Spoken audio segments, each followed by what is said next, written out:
If you grew up in the 90s, you almost certainly saw this promo. But if you grew up in the early 2000s like myself, then you probably came across it the same way I did, on an old, well-loved VHS tape. This commercial was pure energy. It was a lightning-fast promise of everything we loved about Cartoon Network, distilled into 60 seconds of chaotic animated glory. It announced a brand new line of home videos, and it seemed like a dream come true. Every character from the classics to the brand new was right here. Huckleberry Hound, the Jetsons, Yogi Bear, but also new 90s cartoons such as Dexter's Laboratory and Two Stupid Dogs. So with all that hype, a simple question still remains to this day. What actually happened? Because when you went to the store, there wasn't much of a selection.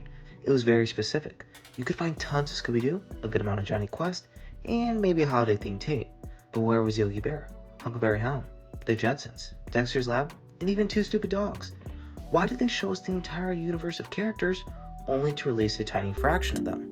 Let's first look at what did get released. The two main titles for the Cartoon Network video line were primarily Scooby-Doo and Johnny Quest. So why these two?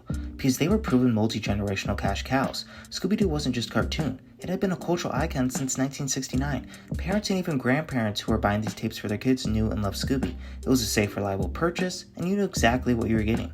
The same goes for Johnny Quest. It's an action-adventure format made into a perennial favorite for home video. These weren't just cartoons, they were established franchises.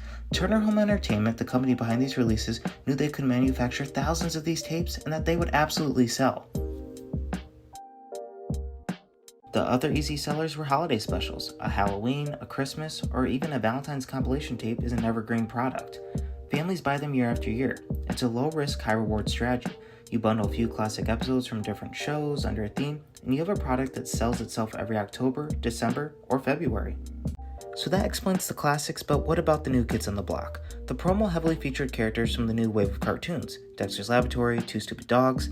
These were the shows that were defining Cartoon Network in the mid to late 90s. They were edgy, they were weird, and kids were obsessed with them. So why no tapes?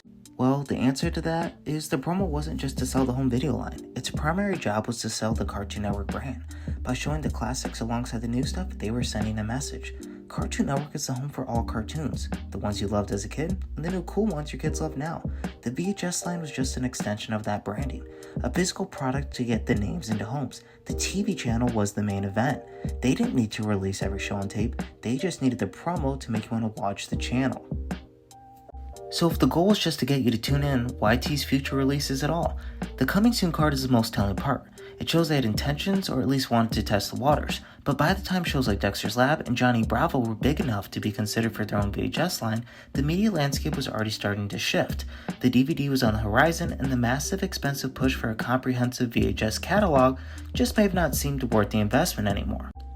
In the end, the Cartoon Network video line was less of a library and more of a greatest hits collection focused on its most bankable stars. It was a teaser of the channel's potential, a promise of a universe that at the time you could only fully experience by tuning in every day after school, and that sense of promise is precisely what makes this promo such a potent piece of nostalgia.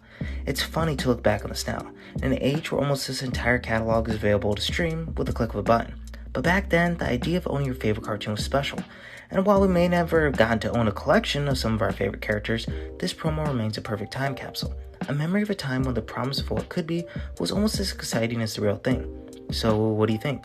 Did you own any of these tapes? What classic Cartoon Network shows do you wish they had released from Turner Home Entertainment? Let me know in the comments below, and as always, thanks for watching.